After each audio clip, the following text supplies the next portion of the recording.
নমস্কার, hello health চ্যানেলের সকল দর্শককে আমার স্বাগত জানাই। আমি doctor Soumaditya Bandyopadhyay, MD medicine, galaxy multi speciality হসপিটালে সিনিয়র কনসালটেন্ট।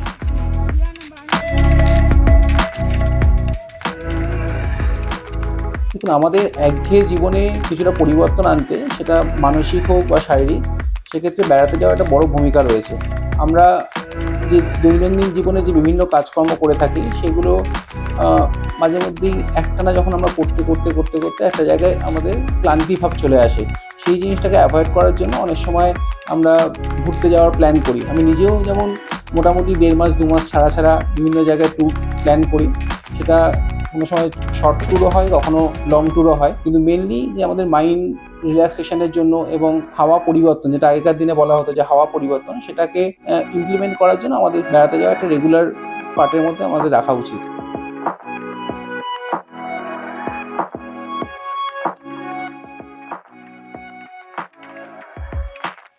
কমন যে রোগী যারা পাই তাদের মধ্যে যেমন সিওপিডি, অ্যাজমার পেশেন্ট, তাদের ক্ষেত্রে ওপেন সমুদ্র বা সমুদ্র জায়গায় গেলে বেটার হয়, কারণ এটা হাওয়া বাতাস পরিবর্তনের ব্যাপার থাকে।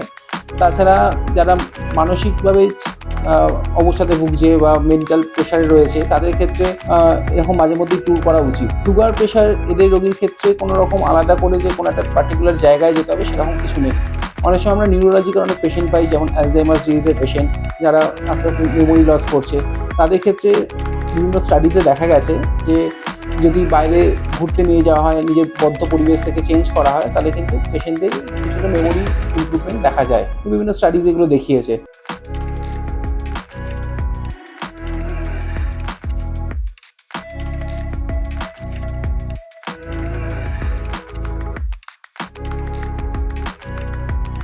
দেখুন, প্রকৃতির সান্নিধ্যে বলতে তা পাহাড় থেকে শুরু করে সমুদ্র বা বিভিন্ন বনাঞ্চল, এগুলোতে হতেই পারে। তো সেক্ষেত্রে যেটা হয় যে শুধুমাত্র যে মেন্টাল প্রেশার কমছে বা এগুলো নয়, তার থেকে প্রকৃতির যে হাওয়া বাতাস, এগুলোতে আমাদের মানুষের বিভিন্ন রকম রোগ প্রতিরোধের ক্ষমতাগুলো বাড়ে। তাছাড়া যেটা খুব ইম্পর্টেন্ট, যে কোভিডের সময় আমাদের একটা জিনিস দেখা গেছিলো যে ওয়ার্ক ফ্রম হোম, সেটার বদলে অনেকেই ওয়ার্ক ফ্রম হিল করেছিল। তো সেটায় কিন্তু আলটিমেটলি কাজের সাথে সাথে মানসিক যে চাপ, সেটাও অনেকটা কমেছিল।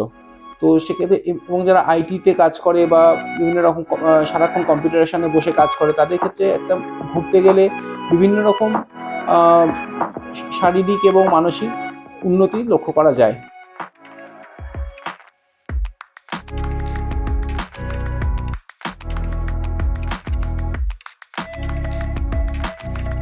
দেখুন, ডেস্টিনেশন অ্যাভয়েড বলতে মেন যেটাকে অ্যাভয়েড করতে হবে সেটা হলো হাই অল্টিটিউড।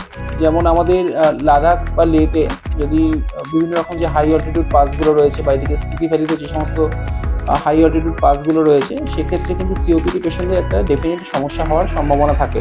তাছাড়া অনেক সময় যেটা হয়, আমাদের এখন যে ট্রেকিংয়ের খুব একটা চল উঠেছে, তো সেক্ষেত্রে অনেক সময় বয়স্ক মানুষরা বা যারা হার্টের প্রবলেম রয়েছে বা প্রেশারের যাদের প্রবলেম রয়েছে, তারা ডিরেক্টলি একটা লং ট্রেকিং বা কঠিন ট্রেকে অনেক সময় পার্টিসিপেট করে। সেক্ষেত্রে যেটা দেখা যায়, হঠাৎ করে শ্বাসকষ্ট হওয়া বা মাথা যন্ত্রণা করা, এগুলো কিন্তু খুব কমন সিমটম, এগুলোকে অ্যাভয়েড করতে হবে।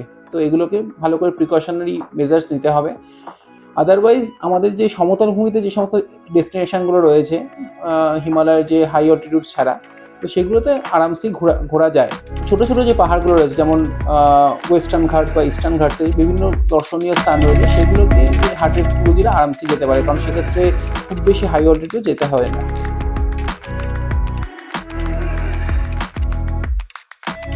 এখন হাই সুগারের রোগীদের ক্ষেত্রে মেনলি আমাদের যখন বেড়াতে যাই, তখন সেক্ষেত্রে অ্যালকোহল বা ড্রিঙ্কিংয়ের একটা প্রবণতা খুবই বেশি পরিমাণ থাকে। তো সেক্ষেত্রে সেগুলোকে অ্যাভয়েড করাটা কিন্তু খুবই গুরুত্বপূর্ণ। যদিও বা অ্যালকোহল নিতে হয়, তো সেক্ষেত্রে যে সমস্ত অ্যালকোহলের ক্ষেত্রে অ্যালকোহলের পার্সেন্টেজ বোতলের গায়ে বা এগুলোতে লেখা থাকে পার্সেন্টেজ অফ অ্যালকোহল, সেটাকে কিন্তু দেখে নিয়ে যতটা সম্ভব কম পার্সেন্টেজ অফ অ্যালকোহল, যেগুলো যেমন ওয়াইন বা বিয়ারের ক্ষেত্রে নেওয়া যেতে পারে।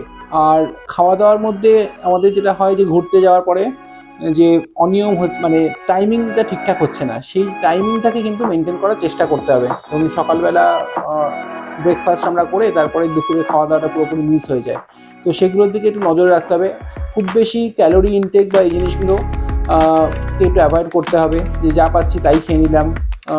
বিভিন্ন মিষ্টি জাতীয় জিনিসপত্র, মাংস জাতীয় জিনিসপত্র খুব বেশি পরিমাণ খাওয়া, খুব ভাজাভুজি খাওয়া, এগুলোকে যতটা সময় অ্যাভয়েড করতে হবে।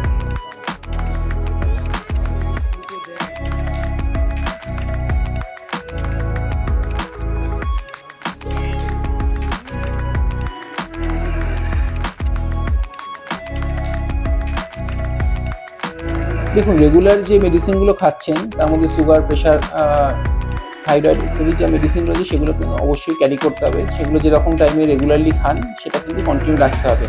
এছাড়া পাহাড় বা এই সমস্ত ক্ষেত্রে আমাদের যেগুলো খুব কমন সমস্যা, ট্রাভেলার্স ডায়রিয়া বলে একটা জিনিস আছে, তো সেক্ষেত্রে ওআরএস জাতীয় জিনিসপত্র বা অ্যান্টিবায়োটিক, অ্যান্টিএমেটিক এই জাতীয় জিনিসপত্র রাখতে হবে।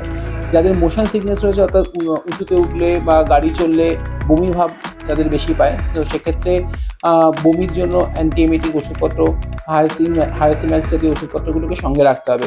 যারা খুব হাই অল্টিটিউডে ঘুরতে যাচ্ছেন তাদের এবং শ্বাসকষ্টের সামান্য হলেও প্রবলেম রয়েছে, তাদের ক্ষেত্রে যেটা অবশ্যই দরকার যে ইনহেলার জাতীয় জিনিসপত্র সেগুলোকে সঙ্গে রাখতে হবে। যারা খুব উঁচুতে যাচ্ছেন তাদের ক্ষেত্রে অনেক সময় মাউন্টেন সিকনেস বা অ্যাক্লিমেটাইজেশনের প্রবলেম একটা হতে পারে, তো সেক্ষেত্রে অ্যাসিটাজোলামাইড গ্রুপের ওষুধ কিন্তু সঙ্গে রাখাটা ভালো। এছাড়া যে কমন প্রবলেমগুলো রয়েছে তার মধ্যে সর্দি, কাশি, জ্বর এগুলো হতেই পারে ঘুরতে গেলে ওয়েদার চেঞ্জের সঙ্গে সঙ্গে, তো সেই ওষুধগুলো যেমন প্যারাসিটামল বা সেট্রিজিন জাতীয় ওষুধপত্র সঙ্গে রাখলে বেটার হয়।